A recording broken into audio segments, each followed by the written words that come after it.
Segunda Reis, capítulo 10. Na cidade de Samaria moravam 70 filhos do rei Acabe. Jeú escreveu cartas e as mandou às autoridades da cidade e aos líderes e às pessoas que tomavam conta dos filhos de Acabe. A carta dizia assim: vocês estão encarregados de tomar conta dos filhos do rei e têm carros de guerra, cavalos, arma e cidades cercadas de muralhas. Portanto, assim que receberem esta carta, escolham o melhor e o mais capaz dos filhos do rei, ponham no trono do pai e lutem para defendê-lo. As autoridades de Samaria ficaram apavoradas e disseram: como poderemos ir contra Jeú, se nem o rei Jorão nem o rei Acasias conseguiram fazer isso?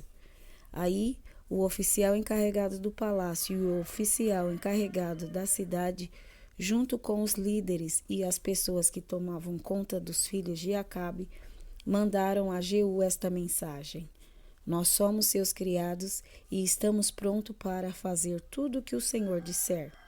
Porém, não vamos colocar ninguém como rei, faça o que achar melhor. Então Jeú escreveu outra carta em que dizia o seguinte: se vocês estão do meu lado e estão prontos para seguir as minhas ordens, tragam as cabeças dos filhos do rei Acabe para mim, aqui em Jezreel, amanhã a esta hora. Os 70 filhos de Acabe moravam com os principais cidadãos de Samaria, que os estavam criando.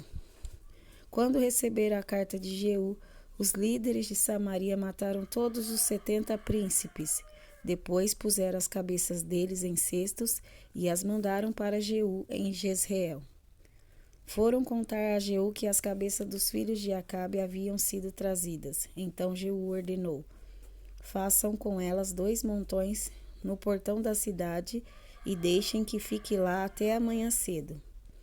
Ele saiu de manhã, foi até o portão e disse ao povo que estava ali: fui eu que fiz uma revolta contra o rei Jorão e o matei.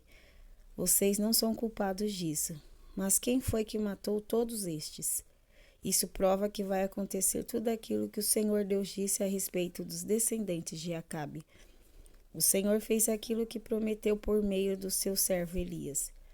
Então Jeú mandou matar todos os outros parentes de Acabe que moravam em Jezreel e também todas as autoridades do seu governo, amigos íntimos e sacerdotes. Não escapou nenhum deles.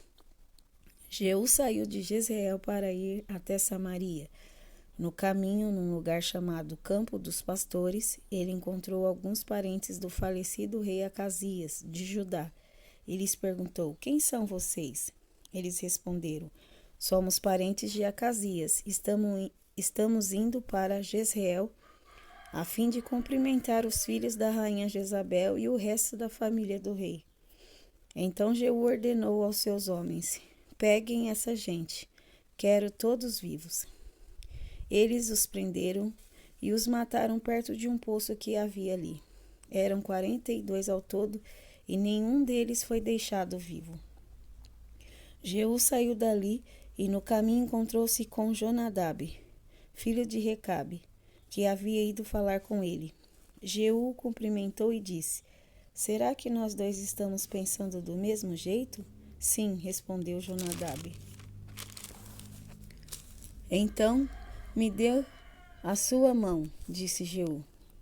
Eles apertaram as mãos e Jeú ajudou Jonadab a subir no seu carro de guerra. Jeú disse: venha comigo e veja você mesmo como sou dedicado a Deus o Senhor.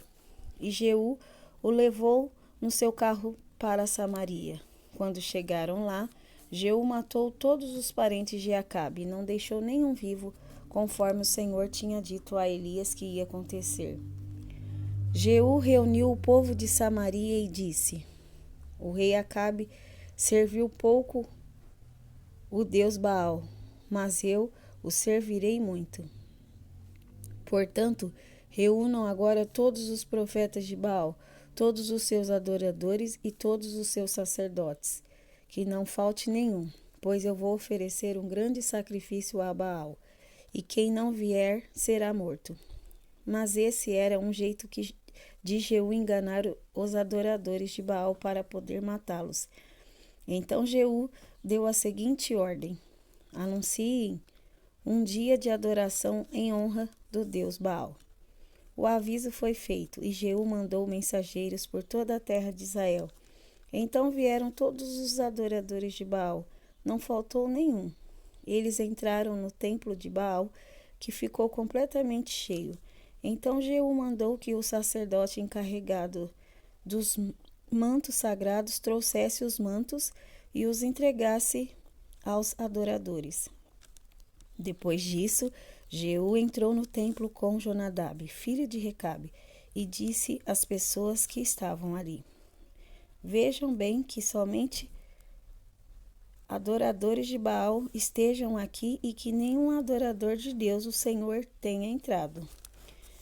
Aí ele e Jonadab entraram para oferecer sacrifícios e queimar ofertas a Baal.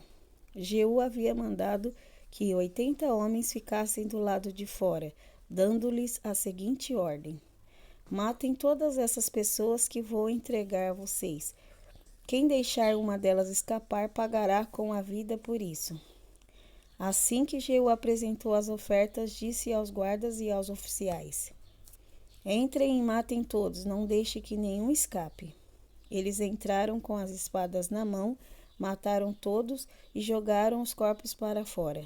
Então entraram no santuário interior do templo, levaram para fora as colunas que estavam no templo de Baal e as queimaram. Também destruíram a coluna de Baal e o seu templo e fizeram esse templo virar uma privada que existe até hoje. Foi assim que Jeú acabou com a adoração de Baal em Israel, mas ele não abandonou os pecados do rei Jeroboão, filho de Nebate, que levou o povo de Israel a cometer o pecado de adorar os touros de ouro que ele havia colocado em Betel e em Dan. O Senhor Deus disse a Jeú: você fez com os descendentes de Acabe tudo aquilo que eu queria que fizesse. Por isso prometo que até a 4ª geração os seus descendentes serão reis de Israel. Mas Jeú não obedeceu de todo o seu coração à lei do Senhor, o Deus de Israel, nem abandonou aqueles mesmos pecados que Jeroboão havia feito o povo de Israel cometer no passado. Nesse tempo, o Senhor Deus começou a diminuir o território de Israel. O rei Hazael da Síria conquistou todas as terras israelitas que ficavam a leste do rio Jordão até a cidade de Aroer, no rio Arnon, no sul. Isso incluía as regiões de Gileade e Bazã, onde moravam as tribos de Gade, Ruben e Manassés do leste. Todas as outras coisas que Jeú fez e também os seus atos de coragem estão escritos na história dos reis de Israel. Ele morreu e foi sepultado em Samaria, e o seu filho Jeoacás ficou no lugar dele como rei. Jeú governou 28 anos em Samaria como rei de Israel.